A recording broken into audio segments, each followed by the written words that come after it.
Perkembangan pemikiran manusia dalam memberikan batasan tentang makna pendidikan setiap saat selalu menunjukkan adanya perubahan. Perubahan itu didasarkan atas berbagai temuan dan perubahan di lapangan yang berkaitan dengan semakin bertambahnya komponen sistem pendidikan yang ada. Berkembangnya pola pikir para ahli, pengelola, pengamat pendidikan yang membuahkan teori-teori baru, serta kemajuan alat teknologi turut andil dalam mewarnai perubahan makna dan pengertian pendidikan tersebut. Oleh karena itu, bisa jadi pandangan seseorang tentang makna pendidikan berbeda di tempat yang berbeda. Makna dan pengertian pendidikan justru tidak relevan. Namun demikian, selama belum ada teori dan temuan baru tentang makna pendidikan, maka teori dan temuan yang telah ada masih relevan. Berikut adalah makna pendidikan menurut ahli.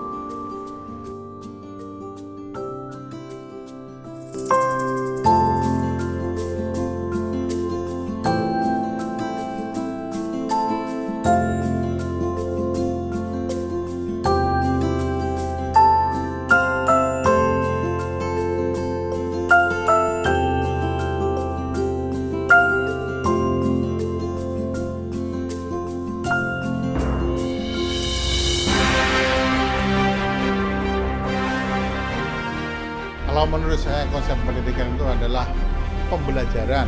Nah, pembelajaran yang seperti apa? Pembelajaran yang harus berkelanjutan. Kita tidak memandang usia, tidak memandang umur. Ya, selama itu bisa kita pelajari mulai dari anak kecil, menengah sampai lansia pun juga perlu yang namanya belajar. Karena pembelajaran ini bisa kita terapkan dalam kehidupan sehari-hari.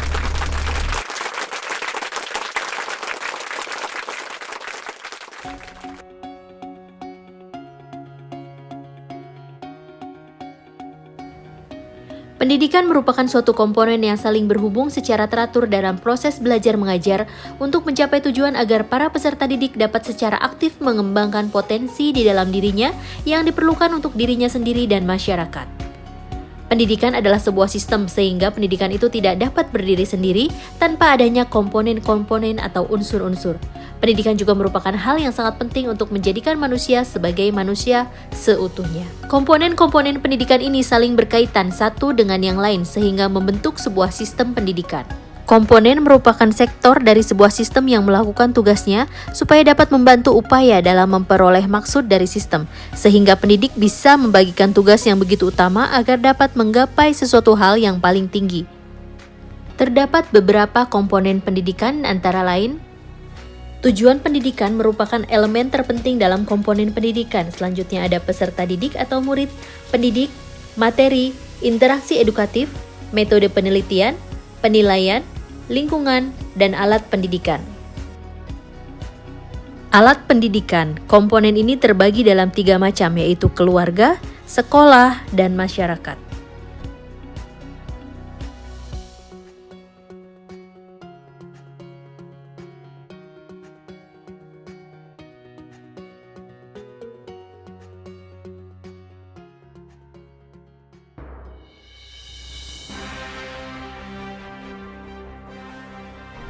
Pendidikan itu bisa dibagi bermacam-macam ya, pendidikan akademis, pendidikan sosial, pendidikan religi, atau pendidikan pendidikan intrapersonal. Kalau menurut saya di era zaman sekarang, hal-hal yang tidak kita dapat di kurikulum sekolah itu adalah relasivitas, hubungan kita dengan atau koneksi kita dengan orang lain, bahwa relativitas itu akan menarik sekitarnya untuk jadi lebih baik kalau menurut saya untuk masa depannya. Nah, itu aja sih. Pendidikan formal adalah sebuah zona pengetahuan yang tersusun serta bertingkat, berlaku dari pendidikan dasar, menengah, dan pendidikan tinggi. Pendidikan non-formal yaitu garis pendidikan di luar pendidikan formal yang mampu dilaksanakan dengan tersusun serta juga bertingkat. Pendidikan non-formal berguna supaya dapat menumbuhkan kecakapan seorang murid terhadap pemusatan pendudukan wawasan, keterampilan praktis, dan pertumbuhan perilaku serta karakter berpengalaman. Pendidikan informal merupakan garis pendidikan keluarga dan lingkungan. Aktivitas pendidikan informal dilaksanakan bersama keluarga dan lingkungan, bisa berupa aktivitas menuntut ilmu dengan individu. Jenjang pendidikan merupakan sebuah proses pendidikan berkesinambungan yang disahkan beralaskan jenjang pertumbuhan seorang murid. Pendidikan dasar diadakan supaya dapat mewariskan persiapan awal yang dibutuhkan agar bisa bersosialisasi di lingkungannya baik berbentuk pertumbuhan karakter, wawasan, dan sifat. Pendidikan menengah mempersiapkan peserta didik menjadi anggota masyarakat yang memiliki kemampuan mengadakan hubungan timbal balik dengan lingkungan sosial, budaya, dan alam sekitar. Pendidikan tinggi diadakan supaya dapat mempersiapkan seorang murid menjadi bagian masyarakat yang memiliki keahlian teoritis serta profesional. Terdapat beberapa jenis dalam dunia pendidikan, yaitu meliputi pendidikan umum. Pendidikan umum berguna untuk tumpuan universal bagi pendidikan lainnya yang terlibat pada kategori ini, yaitu SD, SMP, SMA, dan universitas. Pendidikan kejuruan merupakan pemahaman dengan menyiapkan siswa agar siap bertugas sesuai keahliannya masing-masing.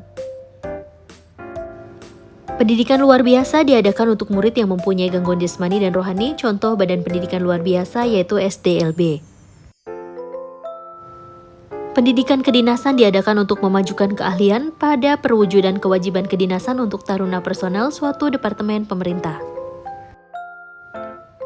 Pendidikan keagamaan diadakan untuk menyiapkan seorang murid agar mampu melakukan kewajiban yang memaksa untuk menguasai wawasan berkaitan dengan keagamaan, contohnya pesantren. 6 pilar pendidikan. Pilar pertama adalah learning to know atau belajar untuk menguasai, yaitu sebuah metode untuk seorang murid agar dapat memahami bahan ajaran yang akan dipelajarinya. Murid tidak akan bisa memperoleh informasi dari guru tanpa mereka pelajari dulu.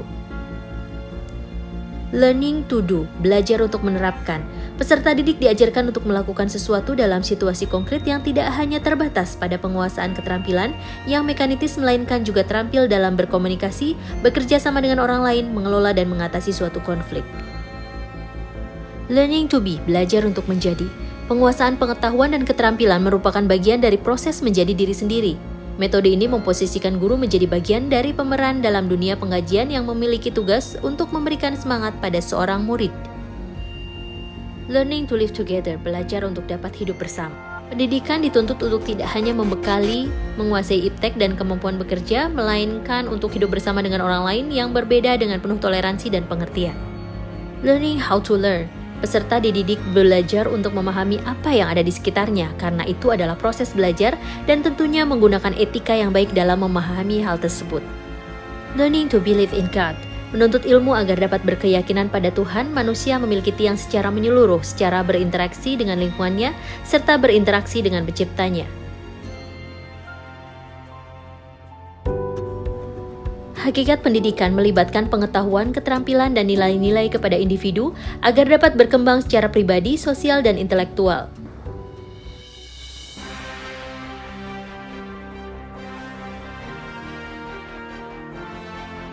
Sangatlah berguna untuk kita bisa bertarung di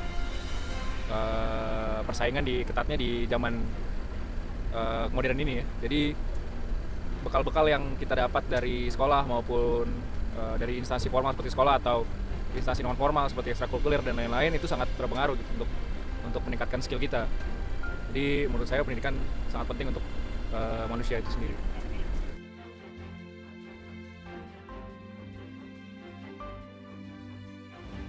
Terima kasih sudah menonton. Jangan lupa like, komen, dan subscribe Belajar sama Lause.